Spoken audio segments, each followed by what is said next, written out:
Good afternoon. I'd like to welcome you to Maytech Network's webinar, Designing a Corporate College. This webinar is brought to you by Maytech Networks, and Networks is a part of Maytech, a member of the workforce development at Maricopa Community Colleges, and sponsored in part by the National Science Foundation. So what I'd like to do now is turn it over to our moderator, Mike Lozecki. Welcome, Mike. Thank you very much, Tracy. Welcome, everyone. Again, I'm Mike Lozecki. I'm the director of the Maricopa Advanced Technology Education Center here at the Maricopa Community Colleges. It's my pleasure to introduce today our two presenters. First, it's President Clancy, and Rob is the president of the National Council of Continuing Education and Training, that's the NCCET, and he is, as well, director of the Polk State Corporate College. You know, that college was established in 2002 at the Polk State Airside Center, so he comes to us with quite a bit of experience in this area. Prior to his work at Polk State, Clancy served as executive director of the Institute for Business and Professional Training out on the other coast at Belleville Community College in Bellevue, Washington. And I know Rob has a lot of interesting industry background. Welcome, Rob, to the presentation this morning. Why don't you say hi to the folks? Thank you, Mike. Yep, I look forward to it. Very good. And our second presenter is Dr. Eric Rowe. He's the Director of Applied Technology at Polk State College, where he founded and he oversees the Manufacturing Talent Development Institute. He also serves as the Program Director of the Engineering Technology degree program there at the college. Eric has served as a keynote speaker and technical lecturer at a variety of regional, national, and international conferences in economic and workforce development, and in the areas of education and engineering. So as you can see, we're very fortunate today to have two very experienced presenters talking about our topic of designing a corporate college. Now before we get started, I would like to ask you, the participants, some questions. It's interesting, as I was reviewing the participant list, the registration list today, I was pretty impressed. There are people who have registered from 27 different states. So I'd like to ask you now, what type of institution do you represent? Would you please go into the polling box, you'll see that on the participants, and choose an A, B, C, D, or E. We'll have a number of polls today, and I'll give you just another moment. You should know the answer to this one to make your selection. So please go ahead and make your selections. Tracy, let's just give our participants a countdown of 5 more seconds to do that, and then you show us the results of the poll. So I'll count down. 5, 4, 3, 2, 1. There it is. Thank you very much. Most people from community colleges and some representing four-year institutions as well. So it's our pleasure to, as well as private training providers, our pleasure to have you with us today. I want to ask a second question, so let's clear those prior poll results. Now what size, community or region, does your community college serve? Most of you are from community colleges. Choose A if it's under 500,000, that is your sort of metro region, so to speak. And if you're in a big place, over 3 million, choose E. So make your choices in the polling, A, B, C, D, or E. Okay, we'll just give another minute for people to make their statements. Tracy, I'll count down again from 5, and then we'll close the poll. 5, 4, 3, 2, 1. Go ahead and let's take a look at the results. So it's not surprising that most of the participants are from not huge areas. Typically, we see this across the country. A lot of interest from the smaller population areas. So Rob and Eric, I don't think that would be unusual for you to anticipate this. And a couple of very large metropolitan people. One more question. Actually, I think it's 2 more questions. If you looked at your industry sectors in your communities, which is the top one? And you may have to make your decision. Is it government education, business or professional services, manufacturing, health, or hospitality tourism. You know, maybe your top sector isn't listed there, but do the best you can. Go ahead and enter into the polls. And remember, we'd like you to use the polling button up in the participant box to enter your response. So go ahead. I'm watching a number of people entering. Just a couple of more seconds to declare what is your top industry sector in your community. I'll count down. 5, 4, 3, 2, 1. Tracy, let's see the results of this poll. So number A, pretty close to the highest thing of government education, but C, manufacturing, energy, and logistics is running a strong second, followed by business and professional services, and then healthcare. So interesting, quite a spectrum of communities and industry sectors represented today. Here's the final question. Are these top companies the one that you chose? This is an A or B choice. What would you think? Are they largely exempt folks or non-exempt? Would you use the label white collar or blue collar if you had to make a decision? Might not be the perfect question here, but if you had to make a decision, what would you think? Okay, participants, tell us, for your top industry sector, would it be A or B? Okay, thank you. People are pouring in their responses.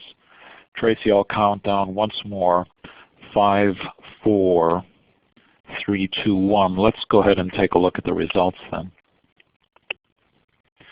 So quite again, a mixture with a majority favoring the non-exempt side, the blue-collar side, but certainly a good mixture of people.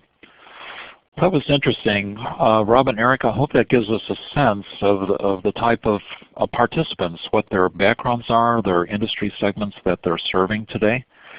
Let's take a look at the objectives that we want to approach. Number one, as our speakers are talking to us today, giving us their ideas, they're going to help us identify what one should think about when you're developing a plan for a corporate college. How do you do your planning? Number two, we're going to look in some detail at what our speakers refer to as the Institute model. It's been effective for their corporate college, and we want to pursue it a bit. And of course, the important one, number three, looking at budgets and funding possibilities. How do you support a corporate college? How in turn does it support the college? And number four, you can guess that this is important, how to establish key partnerships and key customers. Rob, we're ready. I've been talking and polling. We're ready to turn over to you. I'm going to click the next slide. And Rob, why don't you go right ahead? Thanks, Mike. And before I get there, our goal today is truthfully to share with you that model that's been very successful at Polk State College. And I love the number two question, what size of the college, because we fall in that 500,000 to 1 million. Polk State College is in the middle of Florida, between Tampa and Orlando. We'd almost be considered rural, and I think that's good for people to know. And we serve about 12,000 people through the corporate college, and the college itself has about 10,000 credit students. So it gives you an idea of where we sit in that realm. A lot of the information that I garnered here is from my service on the NCCET board over the years. And as we looked at private industry and we looked at colleges, the first question that always came up, do you have a product? And when we drill down through the institutional model, you'll see how important the product truthfully is. What is it? Do your customers know about it? Do they want it? These are important questions. We are great believers in you just don't build it and they'll come. As you'll see in the model, we listen first and then we move forward. And who are your customers? Mike, if you can go to the next one for me. Okay, Eric. 5 keys to success. Planning is everything, and there's different critical areas. There's the outreach, which we'll go through in great detail, the assessment and environmental scanning. Critical partnerships. This is something we developed at the college 6 years ago and has been a tremendous, tremendous success in how we build what we call our pile of partners. Funding and grants, I like to say at the college we're grant mongers. We work very, very diligently trying to find grants for any program that our community tells us they need. And then, of course, you've got to wind up and end up with accountability and measures. If you don't measure your success or failures, there'll be another failure right behind it. Eric, I'll touch the outreach effort. Okay. It's a very simple model, and you'll see how everything flows during this conversation. The outreach, first we have an advisory board. I'm going to go into that in more depth. Then we work very hard with our WIBs, or workforce boards. Everybody knows that, they're not the enemy because they hold the dollars in many cases. We work diligently with our economic development people, number 3. In Polk County, we have 6 different economic development organizations. So sometimes it makes it a little difficult, but being rural, we have to make sure that we're part of what they're doing. And if somebody is looking to relocate or expand, we're right at the table with them. And then the outreach to community organizations. Almost every member of our corporate college sits on a board or is a very important part of an organization. And that, truthfully, really gives us a lot of inward flow in the community. Okay, what's an advisory board look like? And this wasn't just, day one we had a new advisory board. It took us a little time to get to this. 15 to 30 members, very important. 1 to 3 members from each industry sector. We work on 3, and that's our goal always. Rotate every 2 years, so you're always bringing in fresh blood and they don't get tired. And then we bring in our nonprofit organizations, the ones especially that impact the community, like the United Way. They must have a clear mission and goal. We have the corporate college mission and goals, but the board has to have a clear mission and goal. Structured onboarding, when we pick the person that we think will really be able to help move us forward, we make sure that they understand the history and the future. And we only push them to be advocates. That might sound odd, but I'll tell you a story. The last meeting we had, we're building a new advanced technology center at the corporate college. It's a 47,000 square foot building just dedicated to us. And at the end of the meeting, we always challenge, at every meeting we challenge our advisory board. Said, okay, now I would like every one of you to get me at least 1 to 2 talking engagements in the community. And then we break it up in the college, and each of us take a role. I've been doing at least 2 a week for the last 3 weeks since our last meeting. And other members of the team have been out there too. So if they're the advocate, it truthfully does help them a lot. And Rob, one observation, this is Eric. On that 1 to 3 members from each industry sector, the other thing that we look at critically on this corporate college advisory board is that we have a range of companies, size companies also. Because there are in our case, we have the 800-pound gorilla in the room is a 3,000 employee company that does mining and chemical processing. But in the same sector, there are the small guys that have 8 to 10 employees. And so we want to make sure that we get their voices heard on the advisory council. True, and you'll see how in our model we serve the smaller companies. Now, one thing people might ask, who comes in? Is it the HR person? Is it a line supervisor? No, we truthfully strive to get a much higher level. We work in the C-suite when we can, because then our information is passed down through the company. But at the same time, if it's somebody that has a lot of energy and really wants to help us grow, we'll take them on. The assessment and development, the approach must be targeted to meet the needs of the community. And that's what this whole model is about, is being targeted. We can't be everything to everyone. It just doesn't work. We have 7 institutes at the college, and each one is run by a coordinator. But it's so, so important. That coordinator is the salesperson. He's the voice. He speaks the language of that institute. And each one of them is held very, very accountable. Think like a company. Don't assume, again, they'll just come to you. I hear, and over my years in this, I came from private industry where I worked for, I hate to admit it, 30 years, but I ran some very, very large companies. You just can't expect a company to come. You've got to be out there reaching out to them. You know, Toyota, remember years ago, they owned the market. We're coming back, but that's because they listened to the customer. That was how they built their cars. GM, on the other hand, at that time, if you remember, there was Pontiac and there was Oldsmobile. They weren't listening, they were building. But the whole thing is build a critical mass.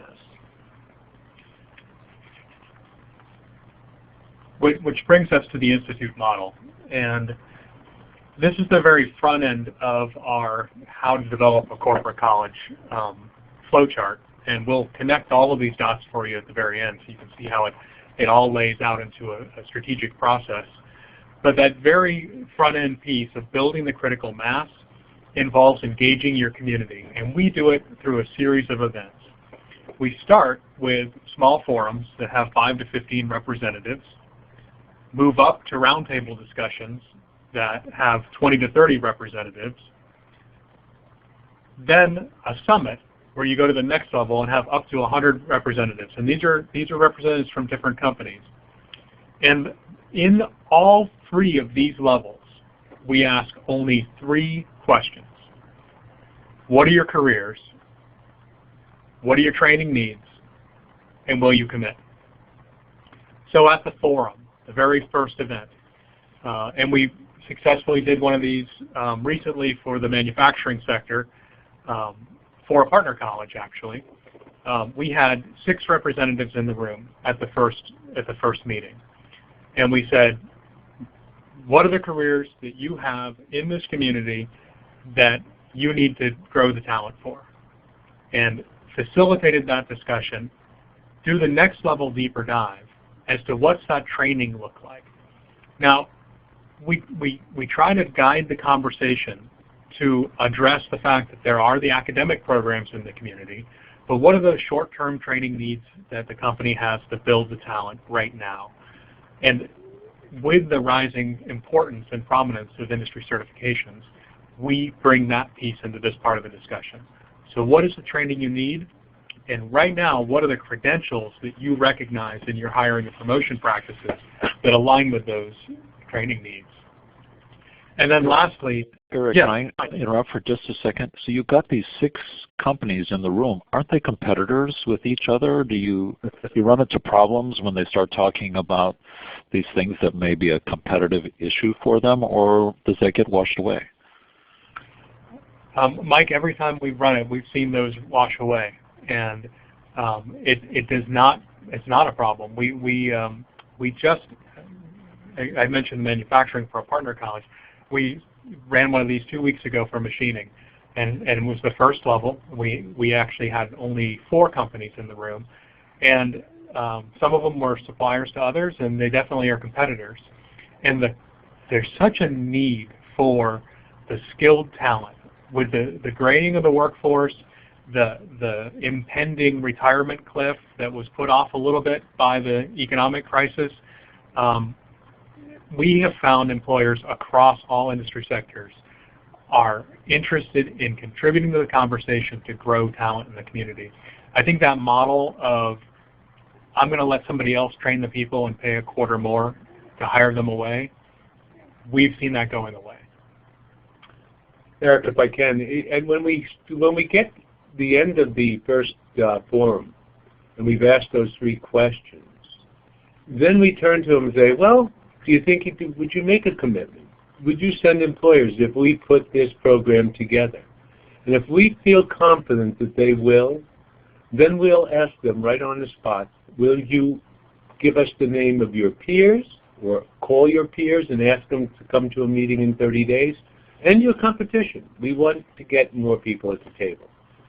Eric will tell you we started with 6 in one of our neighboring counties. The next meeting there was 63, because they asked. And so that's the commitment we ask at the forum, right? And it carries over a little more into the roundtable. Is that will you commit? In the first forum, the commitment is, will you commit to get your peers and your supply chain to the next roundtable? Do you think there's a need in your community for this training? If yes, will you commit? And so then we leverage that partnership and we leverage that commitment to hold the next event. And that's where we have the roundtable. So we ask what? 3 questions. We ask this larger group, what are your careers? What are your training needs? And will you commit? And this time, the commitment piece goes to, we're going to start building content. We're going to either build it or find it to meet some of the needs you identified. And will you commit to sending your employees to the training if we build these programs? And at this point, we start to put the advisory committee together.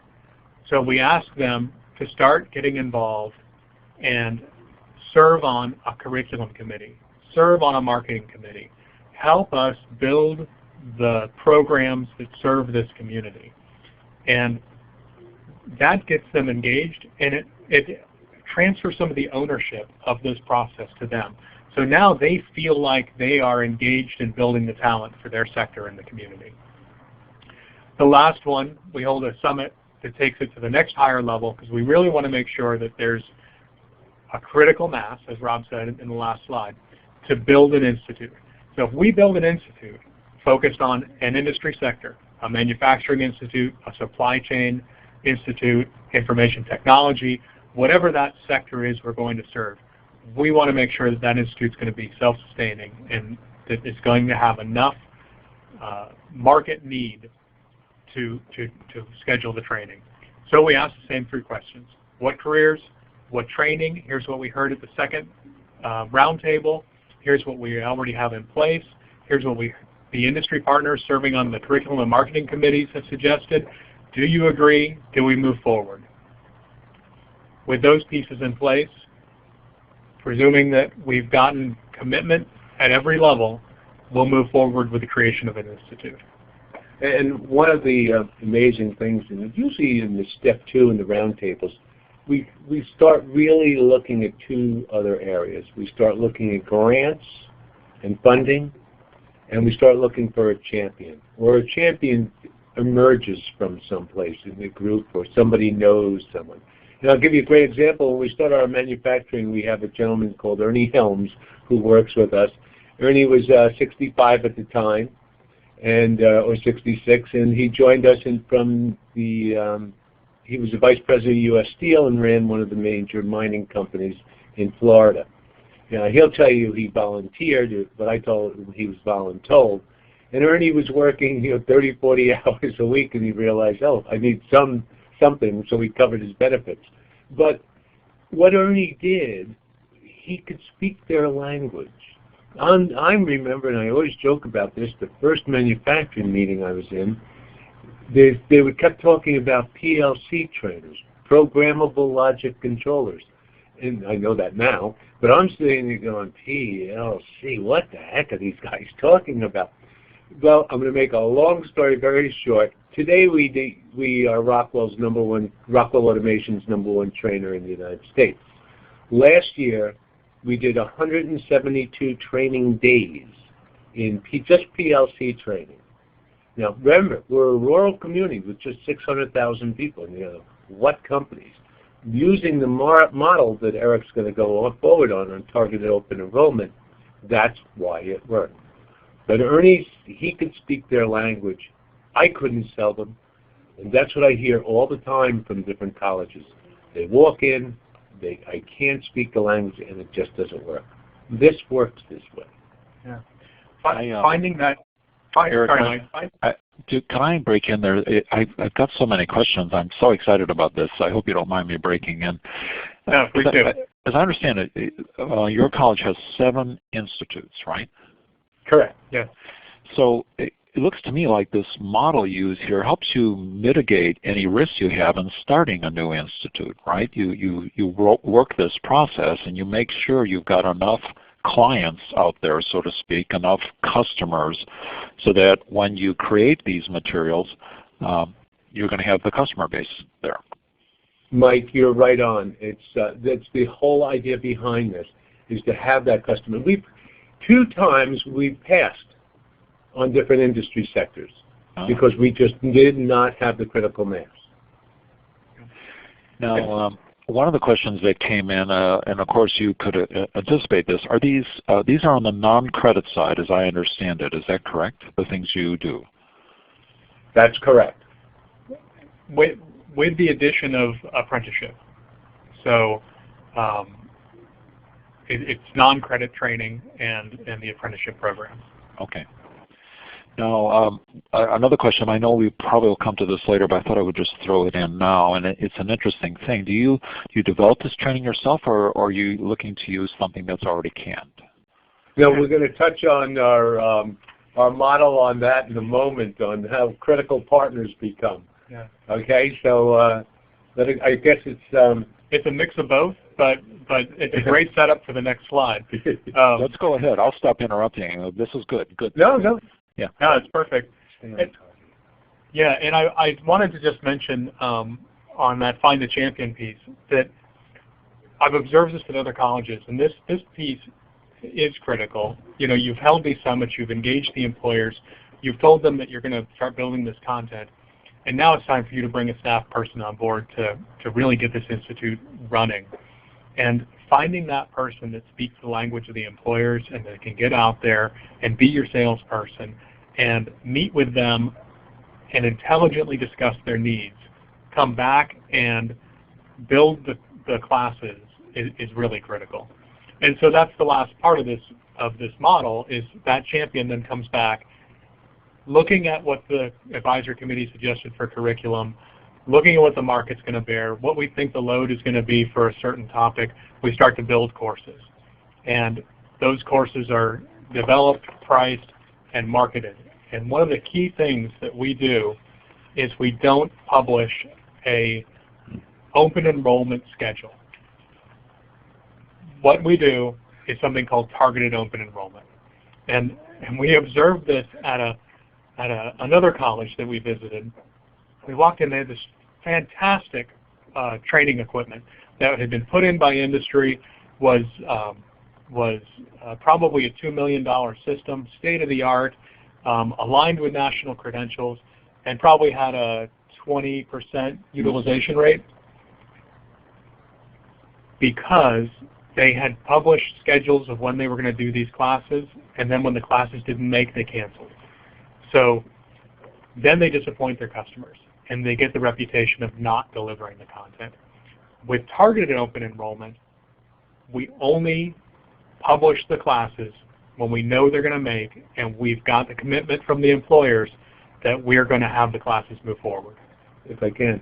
One of the great things, if you get this commitment from these companies, and we only have 9 people in a class that can hold 13, we just get right on the phone and just say, or the coordinator does, say, come on now, you made a commitment to us. We've done this for you. And somebody might tell me I'm crazy on this, but in our manufacturing institute, which will do over $2 million in corporate and contract training next year, we've canceled 1 class in the last 6 years. So back to your question on the curriculum piece, Mike. Yes. That goes to our piece on critical partnerships. Yeah, and some of them we mentioned earlier, the local workforce boards, and we do get a lot of funding with them, and we work very closely. I remember doing a presentation in Tallahassee one day for all the workforce boards and colleges. You've met your enemy, and it's not your workforce board. It takes work, to be a partner, but it takes work in any situation to be a critical partner. But that's what we do.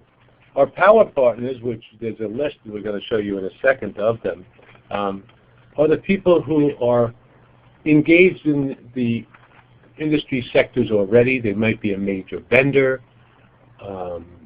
They might be a major training provider. But they become our power partners. Again, the CCAB, the grants office, I speak to our grant writers at least twice a week. They are an integral part of my life and our corporate college life.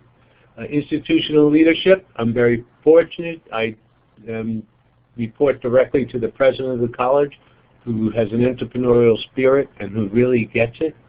As a matter of fact, I just did an article, The Impact in Professional Continuing Education, in the Catalyst, which is the NCCET paper, just in regards to what the impact you really have for the whole institution.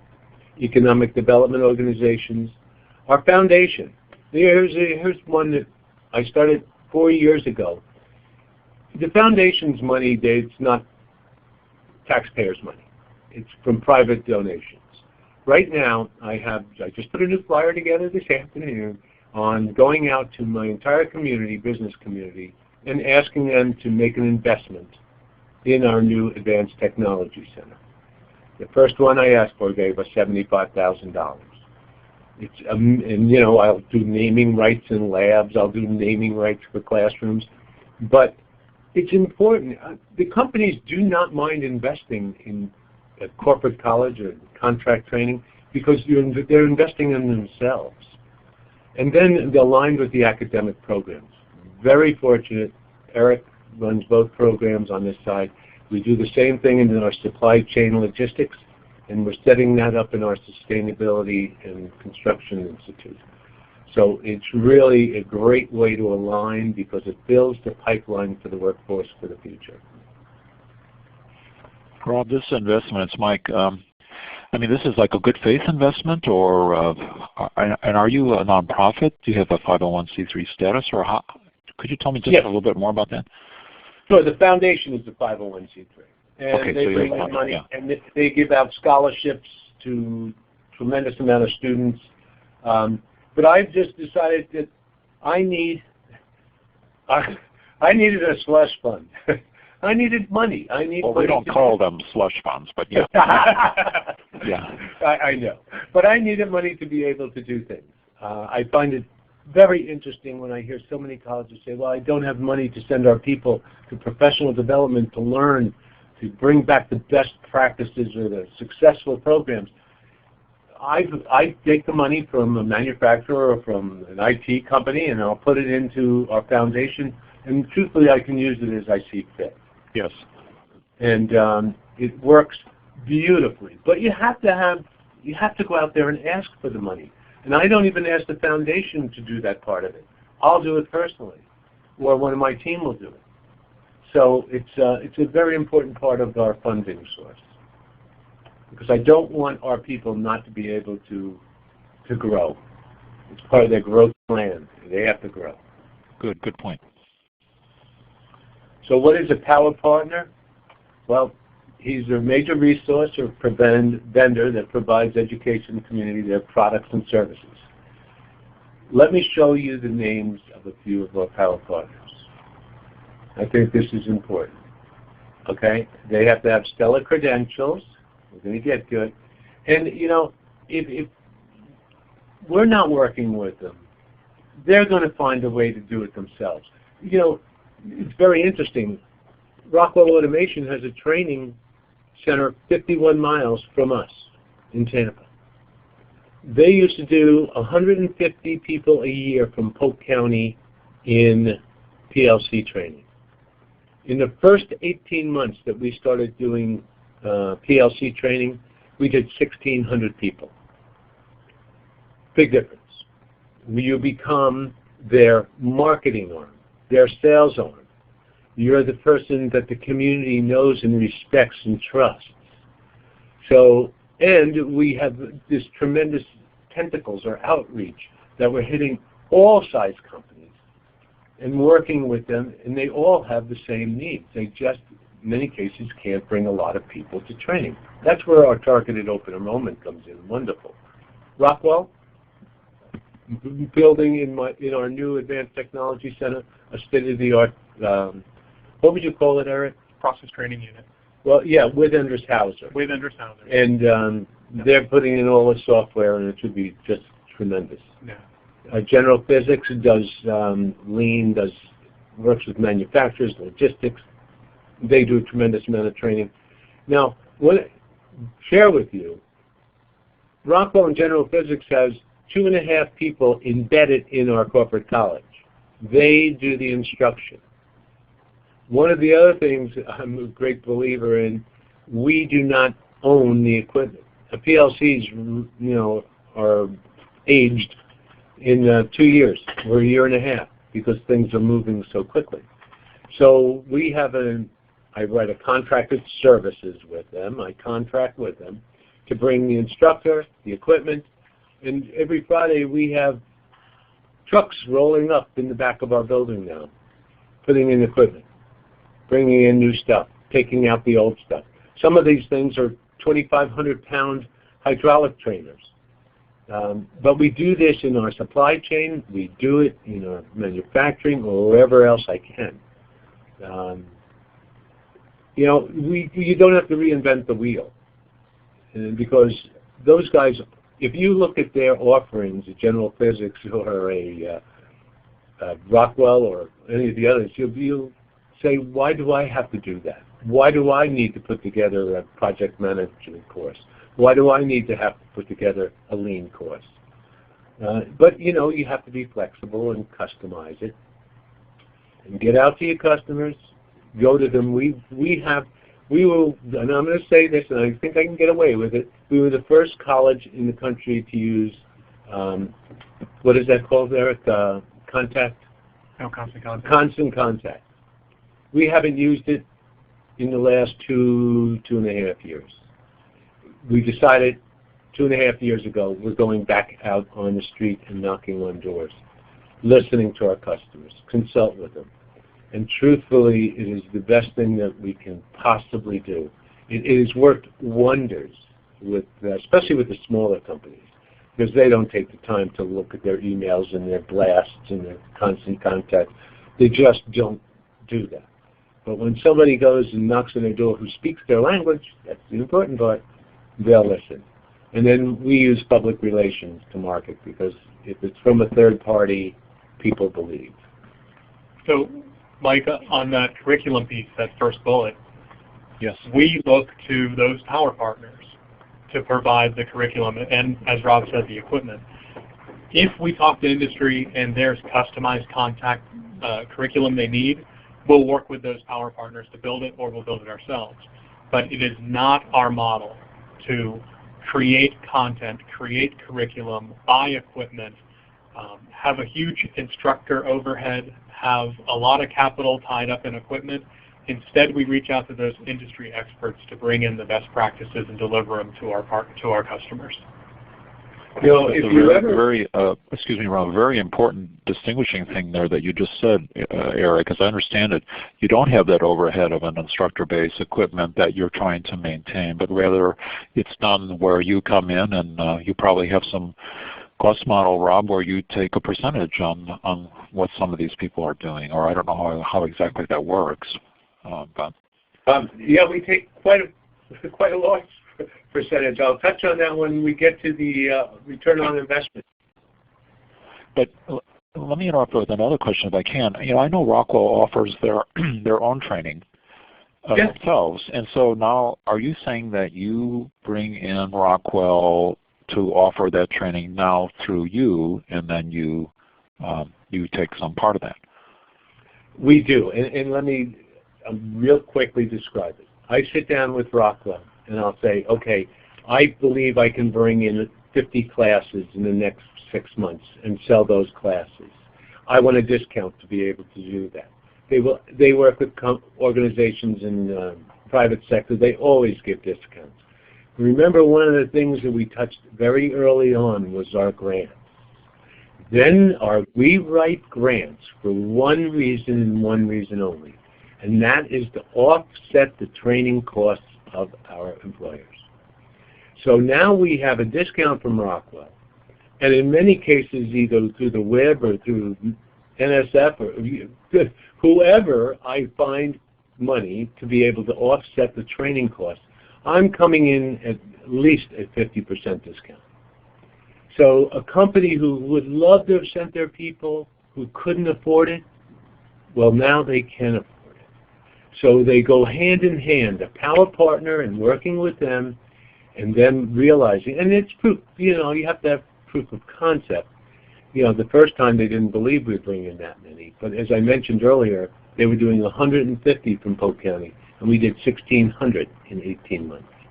So now they truly are great believers. We put out 42 training days, that's 13 people in a class, a PLC training the other day, and sold it out in 90-something minutes. Wow. Sold it out.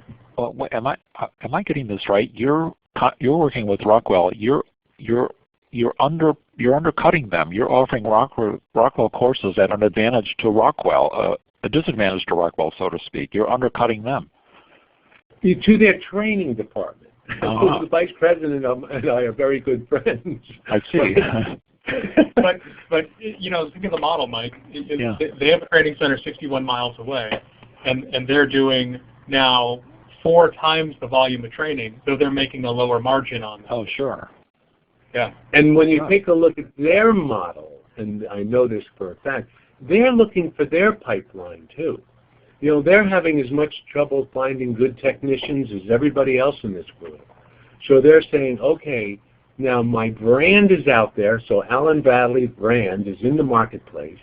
The guys that are taking these classes are only looking at Allen Bradley, so guess what they'll spec when they go back to the factory floor. And it's great marketing for them. So it covers more than just the dollars and cents in revenue from the big start.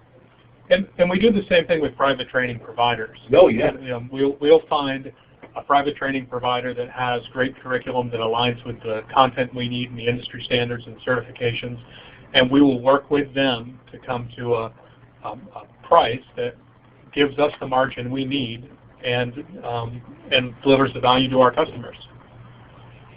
That seems to work. That's pretty good. We're at the question pause here, Rob and Eric. Let me throw another one at you if I can. Actually quite a few questions in the chat window, and I'll sort of hook them together. I saw from your power partners that really this is the answer to this question. Are you focused on hard or soft skills? It looks to me like you got a mix of them, and you've got the PLC stuff as an example. You've got the Kemper Trio thing as, if I'm pronouncing their names right, as sort of the leadership things. Looks like a mixture to me of both hard and soft. Yeah, absolutely, Mike. Okay, we do project management, critical thinking, but at the same time, PLCs and our IT Institute will do Microsoft Project or Excel. So, you know, the whole gamut. Okay.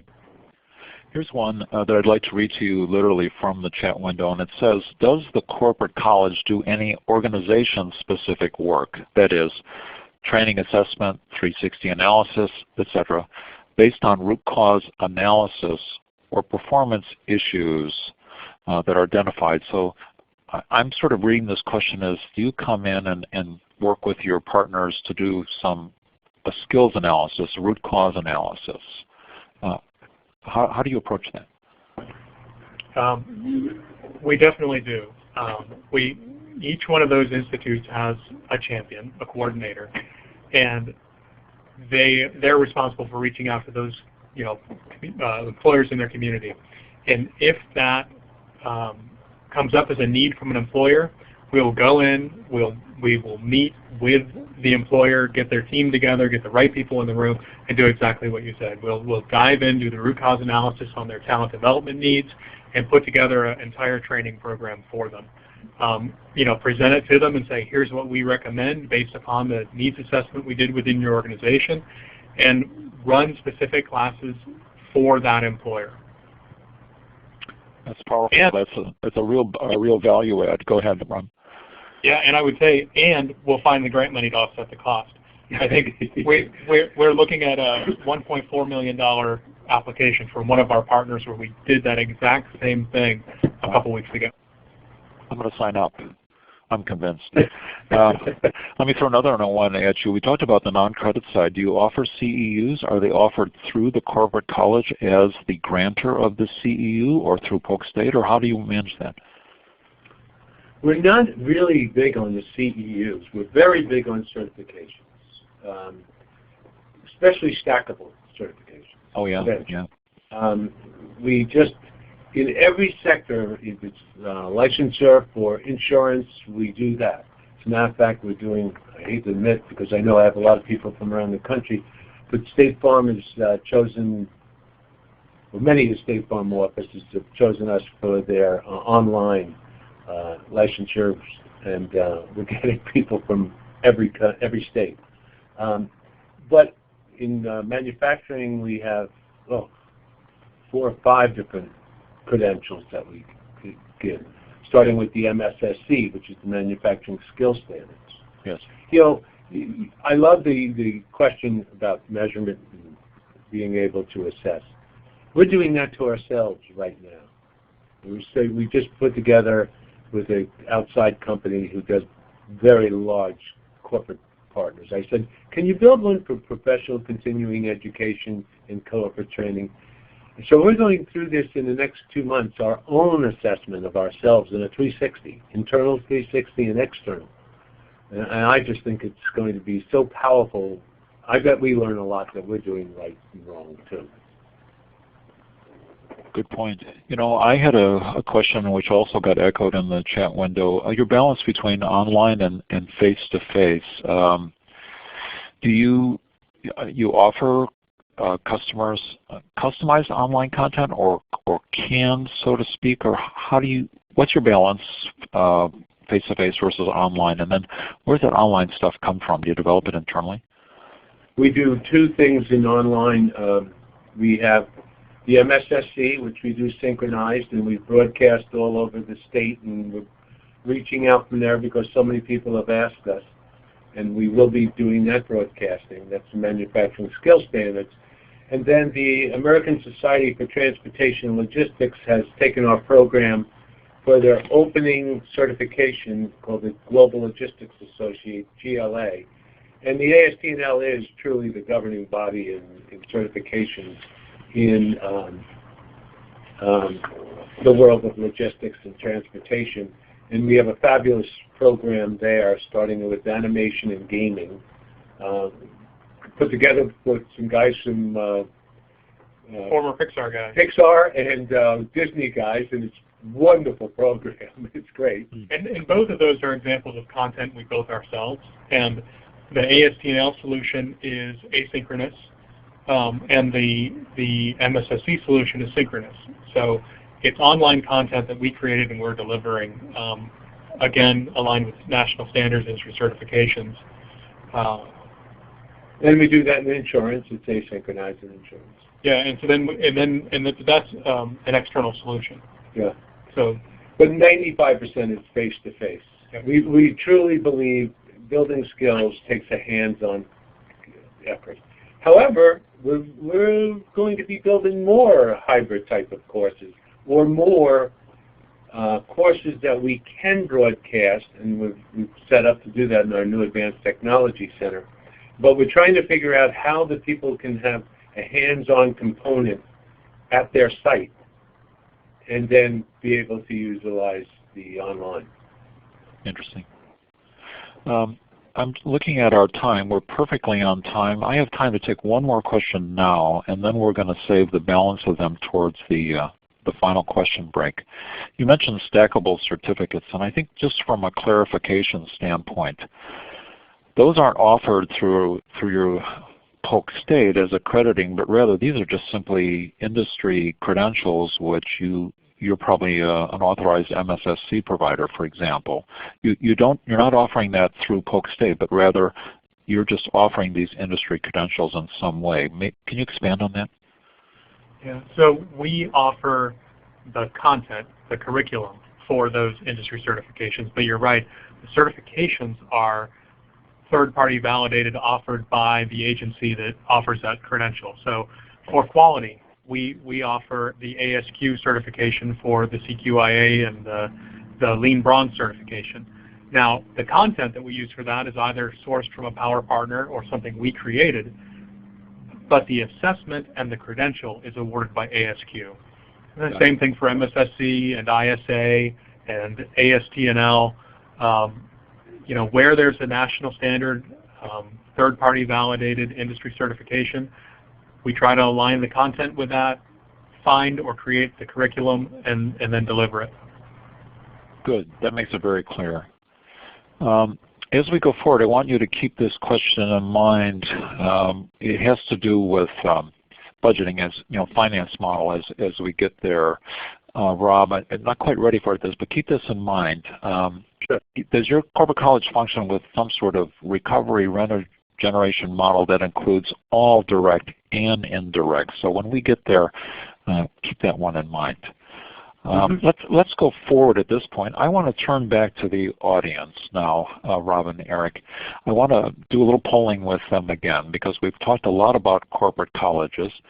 So folks, get out your polling. Remember, it's up there in the participant window. Does your college have a corporate college / a professional education division that of course works with businesses and industry? I'm going to guess I might know the answer to this, but please answer yes or no. That's an A or B in your window. So I can see people responding now into the windows. Go ahead, you either know this or you don't, so answer please yes or no, and I'll just give you another moment to respond. Everybody should be hitting their A's or B's. You can stop checking your emails for a moment. That's a joke, to answer this question. Okay, Tracy, let's take a look at the results from, do the people online, do they have a corporate college? Yes, or a business training institute, that's what we refer to it. So about 2/3 do have something like that, and about 1/3 don't, at least at this stage. Interesting. Here's my next question. Does your corporate college, of course now you assume that you have one, or a training institute, does it have an industry or a community advisory board, industry/community advisory board? So number one, do you have a corporate college? And if so, does it have this industry community advisory board? So please answer yes or no into the window. I don't have quite as many responses here. Let's give a count of 5, Tracy. 5, 4, 3, 2, 1. Let's see the results. Yep, most of them have advisory boards, a few don't. And I think that's, Rob, you mentioned the importance of these advisory boards. It's interesting to see our responses here. Well, I'm very happy that we have so many yeses. Right. Next question. This has to do about apprenticeships. Eric mentioned their apprenticeship. So we want to ask you, if you are involved in apprenticeships, did I skip one question here? Let me just check my notes. Right, okay, we're okay. If you're involved in an apprenticeship program, is the instruction provided by the non-credit side or the for-credit side? So please answer that one. If in your college or your corporate college or your community, if you've got apprenticeships, where does it come out of? The non-credit side or the for-credit side? So I see people responding. And Mike, I'd like to remind those that are using the chat box to please look toward the top of the participants box, and there's a smiley face, and then at the other end there's a small little A, and that's where they'll need to choose their answer.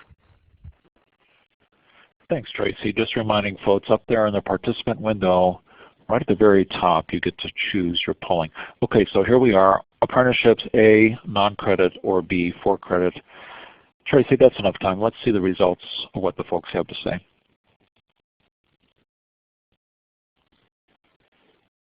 So most of it coming out of the for-credit side. If for our colleges here, or for the ones that I know, I would have checked the for-credit side. So I think most people are coming out of there.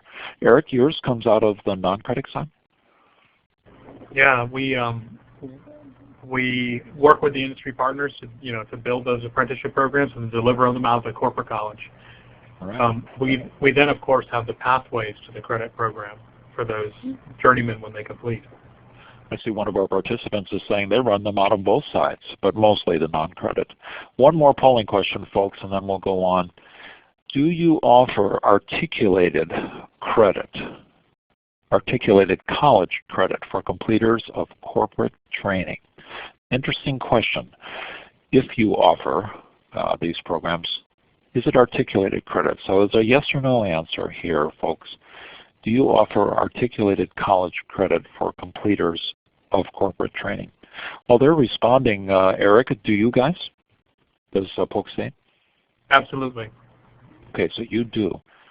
Let's give the folks online just another minute to answer yes or no to this question about articulated credit. Tracy, let's see the results of the poll. So the majority of the responders say, yep, they do, and some don't. So I guess there's quite a variation out there, isn't there, Eric and Rob, of what people are doing today? Absolutely, and I think that I saw one of the participants sign on with Ivy Tech, and I know that they follow a model that's similar to ours of mapping those industry certifications to college credit. And that is really an excellent pathway for us in the corporate college, is we use the industry certification attainment as the benchmark to crosswalk articulated college credit. And we've done that. Yeah, and we've done that in the state on a statewide level. So we have statewide articulation agreements based upon attainment of industry certification. For example, we were using the manufacturing example earlier. The MSSC CPT certification articulates for 15 credit hours into an engineering technology degree at any state community or state college that offers the degree. So there's a way that we can offer non-credit training aligned with the national standard and give that participant a pathway to earn 15 credit hours, a whole quarter of a AS degree, through articulated credit. You mean it's sort of like well, no, reverse credit isn't the idea, but you're saying once they have that industry credential, you can essentially back credit them. Is that right? Absolutely. Yep. They bring the copy of the industry credential to the registrar or their advisor, and that's used to transcript credit for those classes.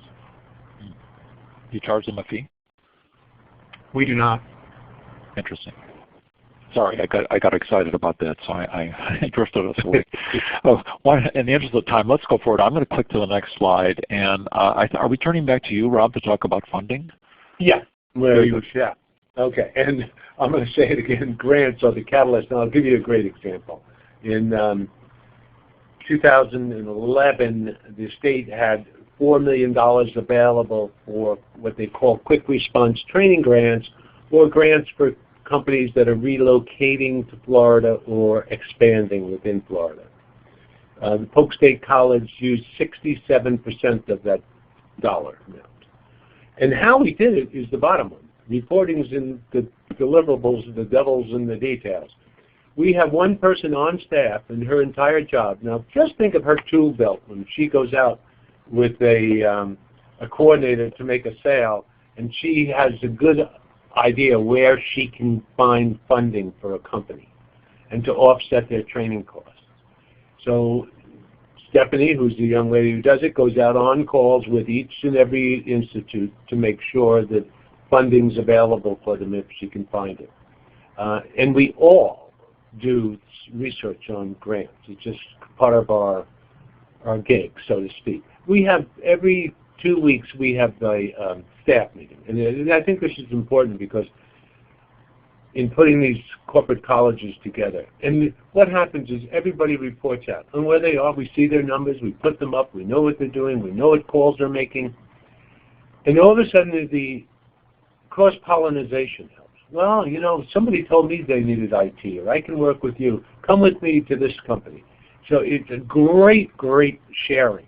You know, I sit up maybe at the head of the table, but I don't speak that much. Everybody else does the talking because they all start sharing.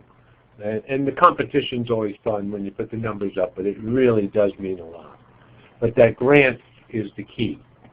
So let's jump to the accountability and measurements.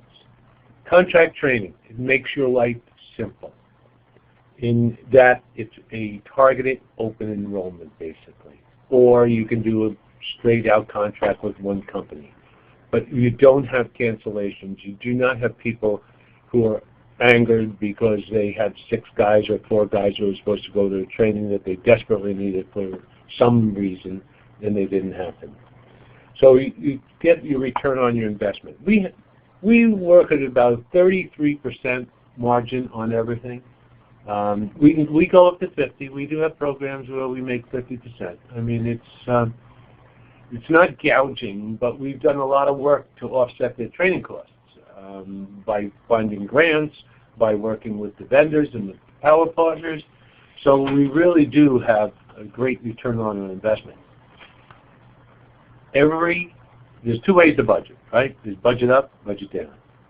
Each of our coordinators develops their own budget. Do I have a little input on it? Absolutely, because I know what the target for the college is and what our overhead is. And that's our G&A. So, the G&A can take up to 21%. I try to keep it at 17, but it never stays there. It'll always jump up because that's everybody moving around if they're not traveling on grants or whatever.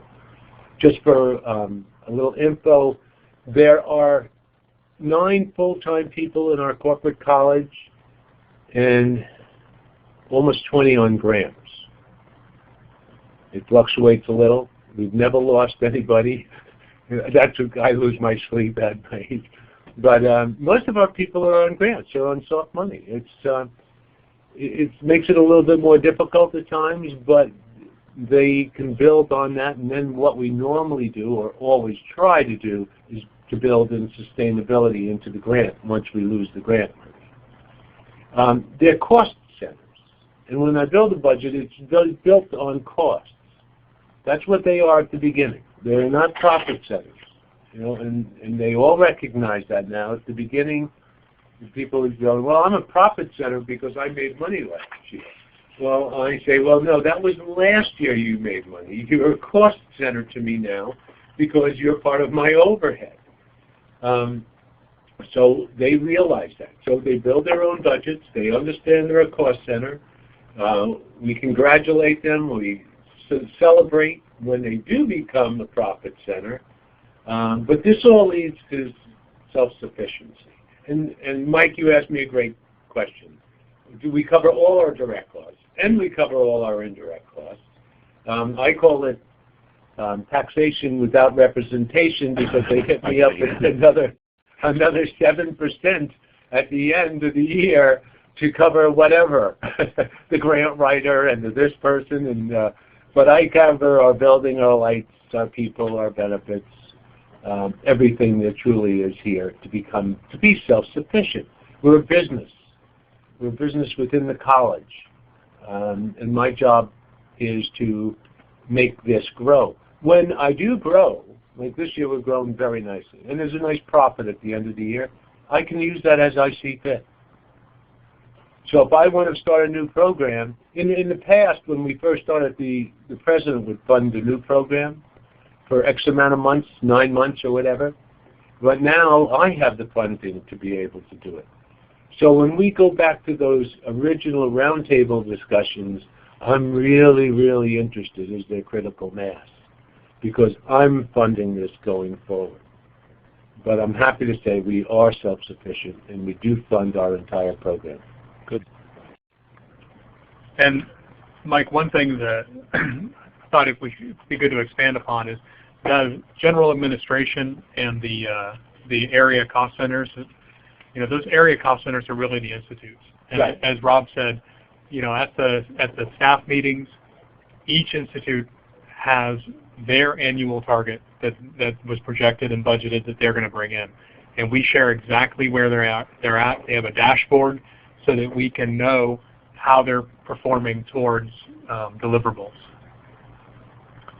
Eric, I meant to put up the names of those 7 institutes, and I didn't do that. Will you name them for us? Okay. You're making this hard, Mike. Okay, you have to jump back to your website because it's right there on the website. Yeah. Okay, I won't hold your feet to the fire on it. Okay, there's manufacturing, there's supply chain, logistics, there's insurance, there's IT, there's professional development, there's child care. Don't ask me how I got that one in there, but I got child care, and I have sustainability, design, and construction. Oh, very interesting mix. Yeah. Cool. Yeah, I'm sorry to put you on the spot there. That's okay. All right, let's go. Good. Let's go ahead. And then on that general administration, on the staffing standpoint, like that grant specialist that Rob mentioned, there are staff that serve all the institutes.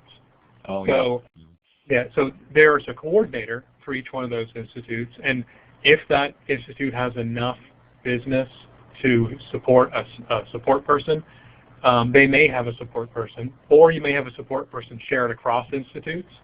But then there is our financial person in the corporate college, our grant specialist, our communications and marketing person that serve all the institutes, and that gets rolled up into that general and administrative piece. So it does look like you really do cover all the operational costs that you have there, including benefits and everything else that you said, Rob. So absolutely. Okay, go ahead. Well, so kind of pulling all those pieces together, if you look at the front end in our little flowchart diagram we used the first time there, we knew we have to get the community partners at the table. You know, we have to make sure we have the advisory council for the corporate college. We outreach the community organizations, the workforce boards, the economic development corporations. With all of those pieces put in place, we move to that next piece of the institute model, the 3 questions: what careers, what training, and will you commit at 3 different levels: focus groups, roundtables, and then the higher level roundtable. Sorry.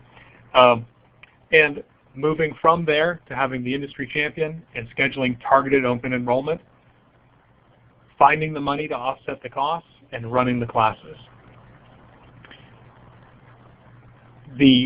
Which rolls us into the last piece is structurally, how do we do that? And as Rob said, the most effective way we've found is the contract training through our power partners. Gives us a good return on investment, ensures that we're not reinventing the wheel, and that we have an organizational structure that supports that type of model. And the only piece, I think, if you link all those together that's really missing is evaluation and continuous improvement. And that's what Rob mentioned. We're working on a 360 view of our organization of how to run a corporate college. And we basically have come around to using a model that's very similar to the National Malcolm Baldrige standard.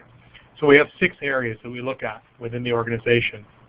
We look at the organization itself. How are we aligned? Are we aligned with the college's strategic plan?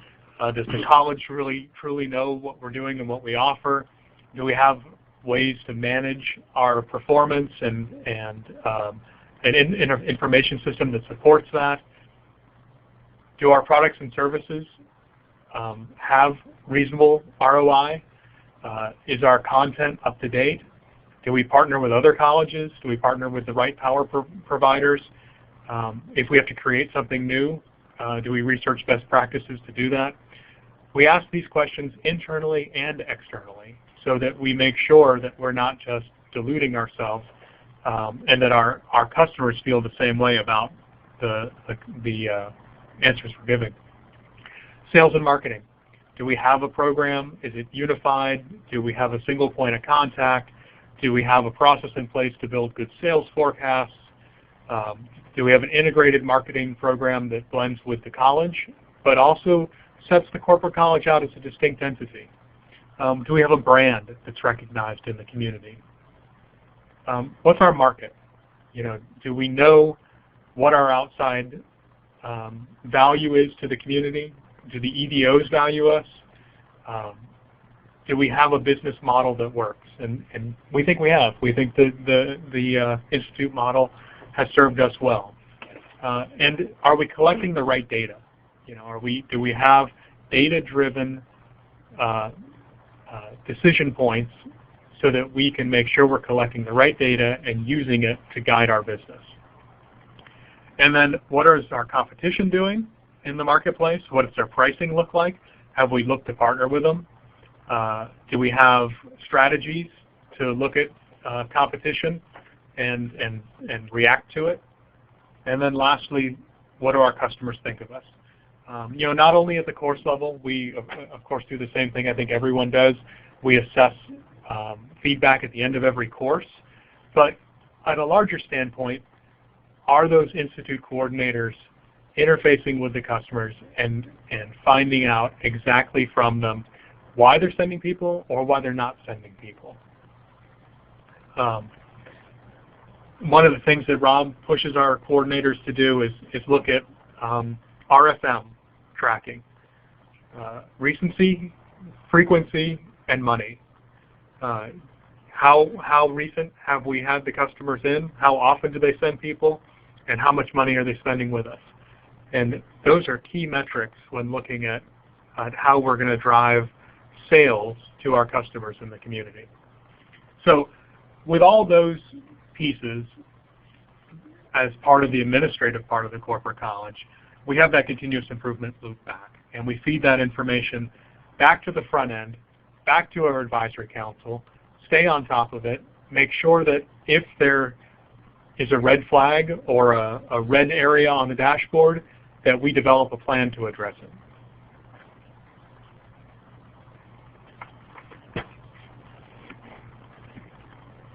So briefly, we wanted to put a little plug in here, and I'll hand it off to the president of the NCCEP. Okay, it's a commercial. That's good. Go ahead. We're going to be in Baltimore on October 7th and 9th, and truthfully, we believe great speakers too. Dr. Bumpus, the head of the AACC, and Tony Zeiss up in Central Piedmont Community College is one of the leaders in workforce development and continuing education. Will both be keynote speakers. Great roundup this year on our keynotes. But there's a lot of wonderful information shared, and I'd love to have more and more people out, especially from the West Coast.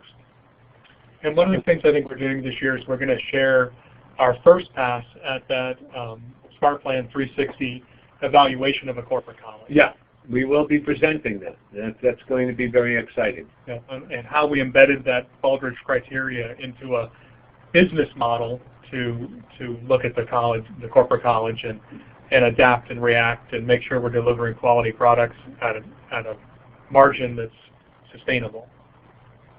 On the NCCET, is there like institution membership, individuals? How much does it cost? You have to ask me the tough questions, Mike. Send me to the website. Very very value-oriented. Okay, good. But there are both levels of membership. There are individual memberships as well as institutional. And state. And we do have a few states sign up, put their people through. All right, good. I'm going to look into that because I'm not sure that we're a member here, but I want to check into that. Yeah, it's a great organization. It's the most progressive and aggressive colleges in the country. All right. Excellent. Why don't I take us to the recap, or maybe should I recap? I guess so. Sure. Yeah. You know, what I heard today, folks, is that we spent some time really identifying the things you think about when you're planning a corporate college or maybe you're ramping your own. And we looked at their institute model in detail. Remember, Polk State Corporate College has 7 unique institutes, and each of them has a process by which they're created and apparently by which they're sustained. We looked at budgets and funding possibilities. I'm going to have a question on that in just a moment. Grants were critically important, as we found out today in this model. And we also heard a lot about key partnerships and key customers. Those are important things. While we go into our final set of questions, I want to remind folks that if you do have questions or comments, a lot of people have been using the chat window. The chat window is running out of memory today. I'm joking. There's a lot of interest going on there. What I'd like to do now is, while we're handling those final questions, Eric and Rob, we're going to launch the survey and ask people online to do that. Here's your contact information. We'll come back to that slide in a moment. So folks, you're going to see a survey online. This helps us pay the bills. That's important. Just a couple of questions please take a moment to respond. While they're doing that, Rob and Eric, here's a tough question. I'm not sure you can address it, or perhaps there's some issues of confidentiality. What's the financial performance been like of the center for the last 3 years? Is that something you can divulge or allude to in some way? Yeah, this year our training impact will be just over $4 million. Your training impact? Yeah, our contracted training. Contracted training. That's a fairly large number. Yeah, and I put on more grants on top of that. It would be a tremendous, tremendous impact number. Yeah, and Rob said that's our billable training. There's a lot of grant money that comes in above that, like U.S. Department of Labor funding from the TAA or the community-based job training. That's not factored into that. Interesting. You mentioned, was your head count 9 on the 9 versus 13, 9 corporate college folks versus 13 special grant-funded folks? Was that right? No, I told you a lie, Mike. We just hired somebody else, so it's 10 versus 20 something. Oh, something like that. You're going to ask me why don't I know? It's because of Eric. He keeps getting these grants. No, I didn't ask you that. Here's a question that I was wondering about, and then we'll give people just another moment on the survey.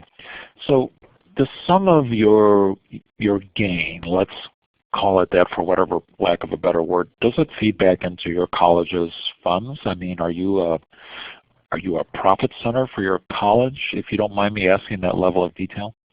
No, yes, we are truly a profit center for the college.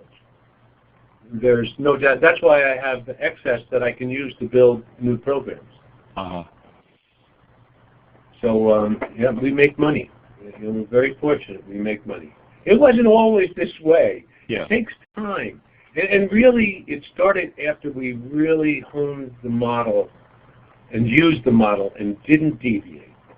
I've done this for other colleges in other states even. And many of them visit us. It's important, the planning of it.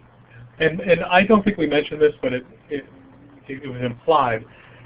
Using that model and feeding back and looking at the institutes can go away. Yeah.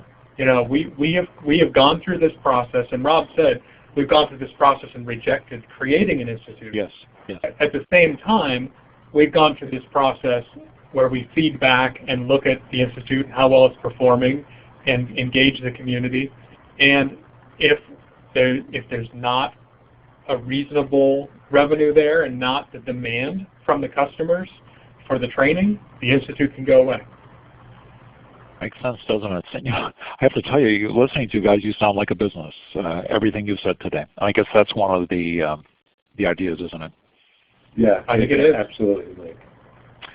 Let me interrupt for just a second. Folks online, I'm going to close the survey now, so please make your last clicks, and we really appreciate your being part of that. We tend to have very high survey responses. People help us as we feedback our information to the National Science Foundation about the value they find in these. So I'm going to close in 5 seconds, 5, 4, 3, 2, 1, and there we go. There's your contact information. Again, you can see rclancy@polk.edu and eroe@polk.edu. You folks will have we'll be sending out on Monday a list of the linkages to this presentation as well as some other background information. To access the recording and slides of this, you'll be getting a prompter on Monday. And you can always search in our digital library under webinar, Designing a Corporate College. There's some more upcoming webinars, or looking at any of the archived webinars in the past of our series. You can see them all. They don't cost anything. maytechnetworks.org. Click on Professional Growth, or go right to that URL. We talked about continuing education units today, and by the way, we offer a certificate of participation. If you'd like one today, you can write to Shannon Payne. She's our expert technical person here at domail.maricopa.edu. One more commercial. Excuse me, Rob and Eric, for jumping in here. If you have one conference besides that NCC one, sorry, that you want to go to this year, I guess this will be the second conference you've got to attend this year. It is High Tech in Austin, Texas. That's the High Impact Technology Exchange Conference, July 21 through 24. And we want to thank you. Now as we're wrapping up today, I'm sorry we didn't even get to all of our particular questions. Quick one before we go. If you had to look at the training that you offer, what percentage of it would you say is grant funded versus private pay?